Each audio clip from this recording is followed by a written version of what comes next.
Hey, good morning, everyone. This is After 9, our social media show. Mike and Lisa from AM800 CKLW in Windsor. And we are going to talk today, Lisa, about losing things.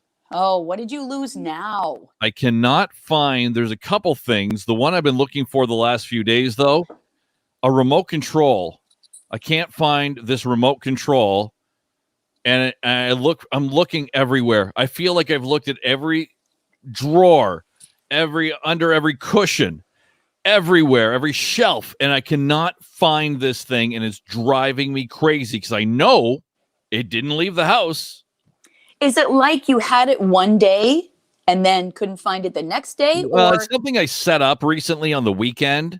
It's like this little box thing that it's a converter for my TV to put an antenna into the TV. Anyway, it doesn't matter, but there's a remote that goes with it that need this remote to get it to work. And I can't find this thing anywhere. And it's driving me insane. I went through all these boxes yesterday of all these like wires and tech things that I have. No sign. So is it that you haven't seen it for a while, or that you had it yesterday and you can't find it today? No, I haven't seen it in a while. Okay. So it's not like you just put it in your pocket or whatever. No, so it's obviously packed away somewhere because we've been doing renovations. So a lot of the stuff's in boxes and put in different rooms and stuff like that. Can't find it. Gibby says, ask St. Anthony. Yeah. St. Anthony does a lot of, he's busy. He may not have time for your remote. Yeah, I don't think I'm a priority on that one, but we'll see. Brett says, look behind the TV. Okay. I guess I can look there, but under the TV. Is it a bigger remote or a smaller one? A usual remote, size of a phone maybe or something. Whatever. Okay. Can't find it. So I want to know, like, have people like lost things and it drives you nuts, and then you did find them like maybe weeks, months, years after? Anything I've lost is always Craig's fault, and anything he has lost is always my fault. Oh, it's like, I see. What did you do with the ... Yeah. And so it's easy to blame the other person because it's like, well, it was right here. I had put it right here. So you must have moved it somewhere. So it's easy to do that. So I'm sure Craig has a stash somewhere of all of the stuff that he's taken from me that I've lost. Yeah, it could be. That's what I envision anyway. There's a whole box of stuff that you can't find stuff. I mean, Craig doesn't like it around the house, so he stored it in a box like top shelf of the garage or something, right? There are things I would love for him to have go missing. What would that be? What's on the top of your list? What would you want of Craig's to go missing?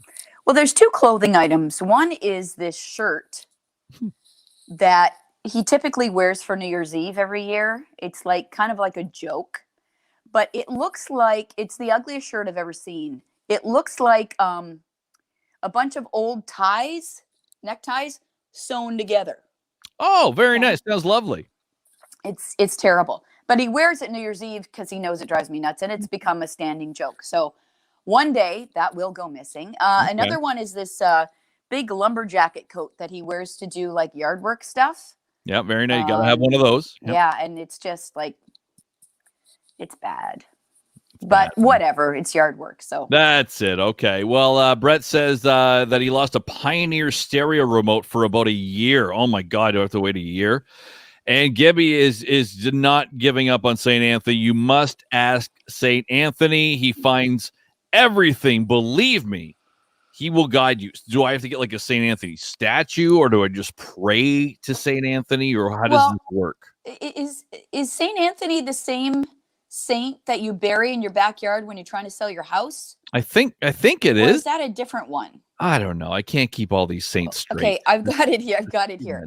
Oh, you got it? Okay. Praying to St. Anthony when something is lost is a Catholic tradition. So you've got to pray when something is lost. So, okay, what saint helps you sell your house? It's good to know these saints have different purposes, right? Sandra said he is the saint of lost things, St. Anthony. Oh, St. Joseph. That's the one to sell your house?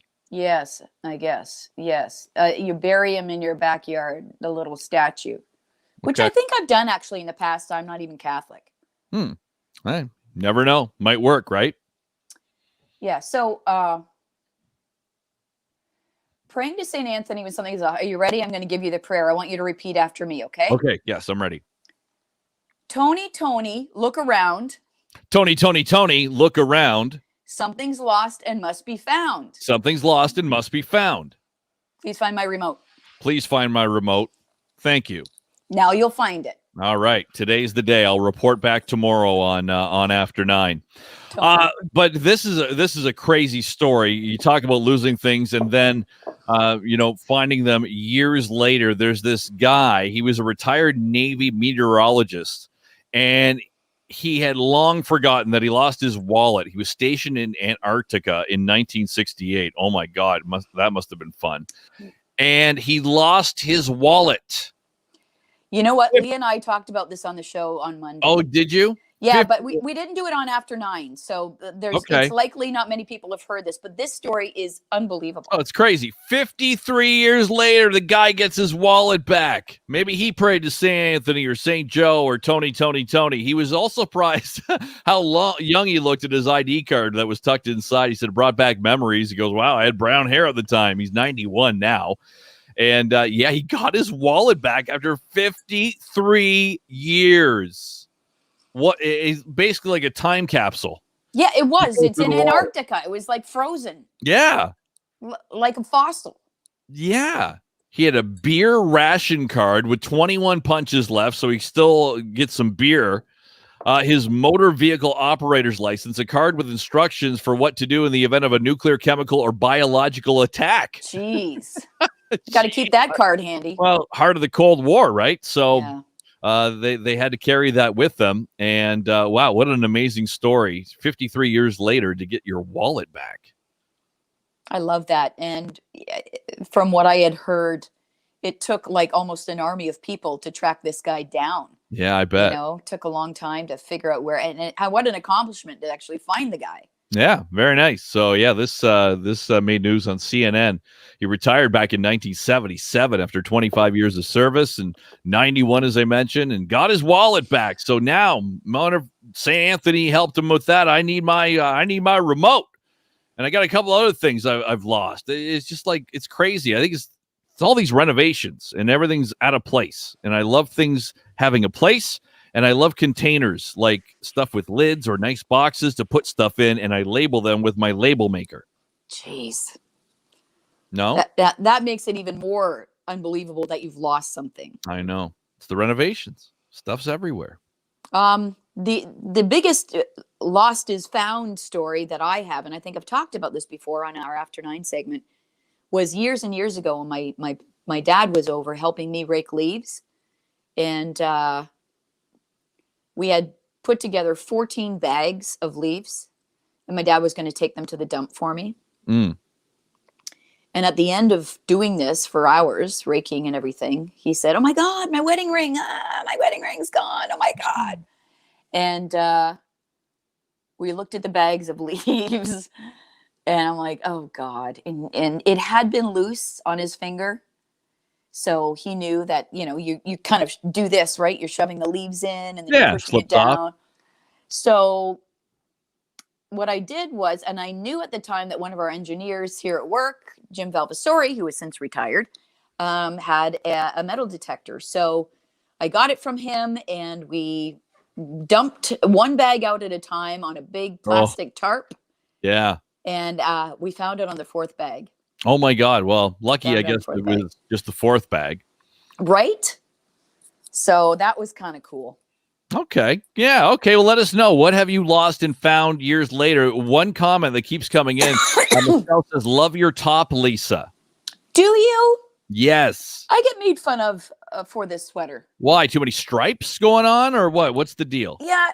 Craig calls me Neapolitan when I wear this. It's like I was thinking the same thing. I'm like, oh man, let's get a spoon. This was a gift from my mom for my birthday last year, I think. But it's extremely cozy, and I love wearing it. But yes, every time I wear it, I'm just waiting All right. Ice cream and Neapolitan.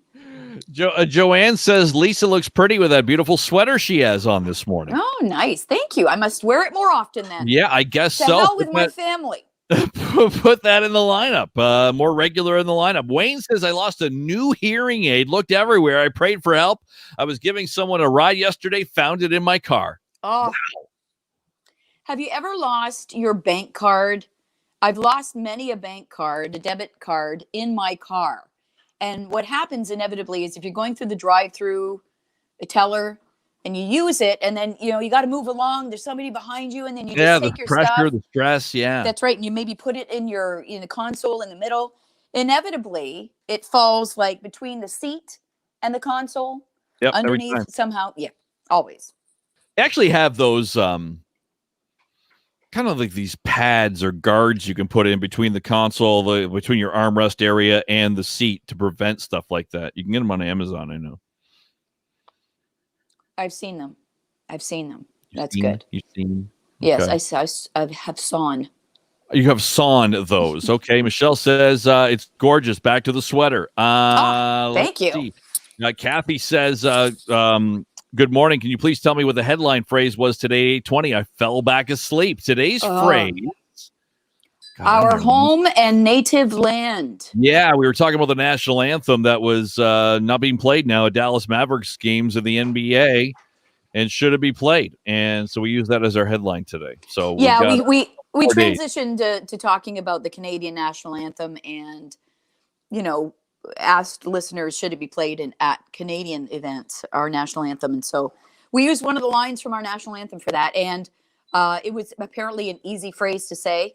Our home and native land, our home and native land, our home and native land, because our winner won $600. Yeah, said it 12 times. Yeah. Pretty solid. Lynn says, I lost my photo ID, found it like 2 days ago in my jacket. Well, how long ago did you lose that photo ID? Like, how long did it take? That's another thing. You'll find stuff in pockets.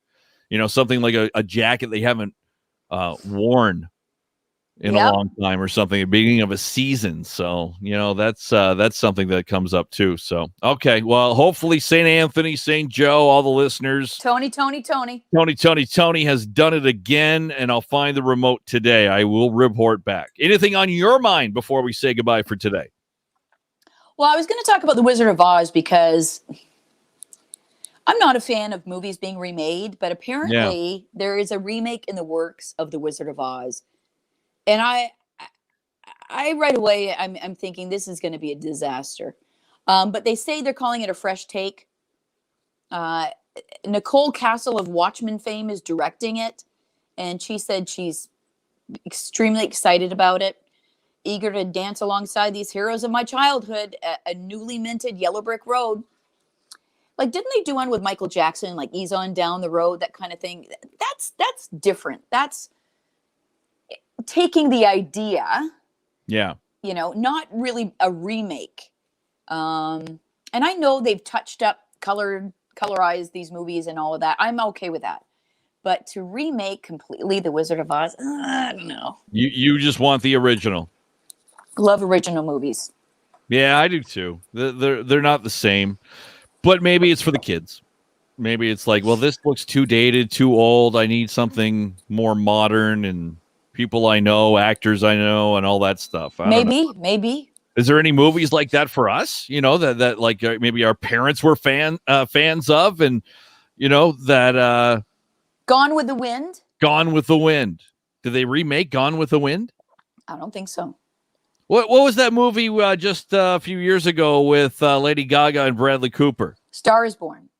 That's been remade like 1,000 times, right? Well, I think 3 or 4, but that was good. That was actually pretty good. It's almost like the classics, though. The classics should stay classics and leave it alone. Casablanca. How can you remake that? Yeah, play it again, Sam. Which I don't think is the actual quote. No, there's it's a couple words missing or a couple words inserted that shouldn't be or something Everybody like that. Gets it wrong. Yes. Here's looking at you, kid. Producer Ed says, chitty chitty bang bang. What does that mean? Oh, love that. With Dick Van Dyke. Yes, maybe they could get somebody who can do a proper British accent. Is that the one I'm thinking of? I don't know. I'm not even Is the familiar. chimney sweep in that, or am I thinking of something else? I love that. Chitty chitty man, da-na-na-na-na, we love you. Mm-mm. Okay, let's see here. Blah, blah, blah, blah, da da da da da da, ba ba da ba da. Ba-da-ba-da-ba. Is this your It's my thinking your chant. thinking noise? Okay. Yeah, Dick Van Dyke. But is this when he's the chimney sweep or not? Somebody help me with this. Where is he the chimney sweep? You might as well speaking Greek. I don't even know what you're talking about. Regardless, the movie where he is supposed to have a British accent is horribly done. Horribly Horribly done. horrible. He couldn't even get through one good sentence. Oh, it's just butchered. Oh, Anyway, man. but I do remember the movie. Or am I thinking Bed Knobs and Broomsticks? Chitty chitty bang bang. Nobody's helping me with this. Come on, someone do it. Everybody's saying Mary Poppins. Everybody's saying Maybe. Mary Poppins. Oh, okay. So that's it then. Is a film they want to they're answering with. Or is Mary Poppins where he's a chimney sweep? I've never seen Mary Poppins either. How about Sound of Music? They tried that once. That's like my favorite movie. You can't mess with that. Love that movie. Dick Van Dyke, chimney. Thank God I have my computer. Sweep. And I'm sure people are thrilled with watching me type things in here. Yeah, it's fun. It is. Yes, Mary Poppins. That's what people were saying. Mary Poppins. Okay. Yes. Does anybody agree with me that his British accent was the worst ever? The worst. Yeah. Worst. Jeff says he is a chimney sweep. Yes, in Mary Poppins. Okay, good. Dick Van Dyke. So he was in a lot of movies. Misquoted lines, though. I just brought up the one from Casablanca. Play it again, Sam, or whatever it is. That's not even the line. So what is it? I got to find it. I just had it here, and now I've lost it. As you can tell, everyone, we are so prepared for our afternoon segments. Yes. So in the movie, in our collective memory, Humphrey Bogart says, "Play it again, Sam," in Casablanca, but it's actually Ingrid Bergman who says closer when she pleads with the piano player, "Play it once, Sam, for old time's sake. Play as time goes by." Nice. So that's not even the line. And there's a bunch of them like that we all misquote, and we all remember them a certain way. Mama always said life is like a box of chocolates. That's not the quote. Mama always said life was like a box of chocolates. Really? Is it was? Wow. Yeah. Wizard of Oz, Toto, we're not in Kansas anymore. We all say that. The actual quote, Toto, I have a feeling we're not in Kansas anymore. Okay. Yeah. What else? Field of Dreams, one of my favorite movies. The misquote, if you build it, they will come. The actual quote, if you build it, he will come. Really? Yep. There's a lot of like little words that are missing from a lot of these quotes. Yeah, here's Casablanca again. Play it again, Sam. Actual quote. Play it, Sam. Play as time goes by. And it wasn't even Humphrey Bogart saying that. That's weird. Apollo 13, Houston, we have a problem. The actual quote, Houston, we've had a problem. Come on. Yes. I don't like the real ways. Dirty Harry, do you feel lucky, punk? The actual quote, you got to ask yourself one question. Do I feel lucky? Well, do you, punk? Look at all these lines. Are you going to tell me that Arnold Schwarzenegger didn't say I'll be back? That is not on my list currently. Misquote from Empire Strikes Back. Luke, I am your father. Actual quote, no, I am your father. Oh. So he never says Luke. No. Terrible. I know. Horrible. It's crazy. And then this one, it came up. Kathy posted it. This is from Jaws. The misquote, we're going to need a bigger boat. The actual quote, you're going to need a bigger boat. There you go. Wow. I feel disappointed with all of that. I'm very disappointed as well. Here's one more from The Graduate. Mrs. Robinson, are you trying to seduce me? The actual quote, Mrs. Robinson, you're trying to seduce me, aren't you? The same flow. I think we all edited it to sound better. Yes, these are the quotes that should have been in the movie. Yes. Go back and redo them with the right quotes. The wrong right quotes. Yes. There you go. Okay. All right. Interesting. We learned something today. Oh, we like to educate here on After 9. That's for sure. And I think we just did. We did our jobs. Now we say goodbye, and we see you tomorrow. We planned on going for about 10 minutes. We've gone 20 minutes and 25 seconds. As always. One more. Michelle post. By the way, Lisa, how are you enjoying Jeopardy these days? I'm still loving Ken Jennings. And you know what I'm really liking about him, Michelle? Is that he has a really great sense of humor. Dare I say better than Alex Trebek did. Stop. I'm sorry. I can't believe I said it, but I kind of mean it. He's so good with the contestants, especially when they do the little blurb, like, something that's happened to them in their lives, or, something they're known for. And he comes off the back of it with something really witty. And every time he does that, I look at Craig. I'm like, see? Did you see that? Huh? Ken Jennings? He's our man. Craig doesn't like him for some reason. Maybe Craig wants Ken Jennings to go away. I think he does. Anyway. Yes. So I like it. I like him. Okay. And last but not least, producer Ed says, I'm live. I'm not a cat. If you want to know what that's all about, I posted the link to the Zoom cat mishap that we talked about this morning. You can see the video. Go to our blog page at AM800CKLW.com, the morning drive section. Okay. Sounds good. See you tomorrow. All right. Have a good day.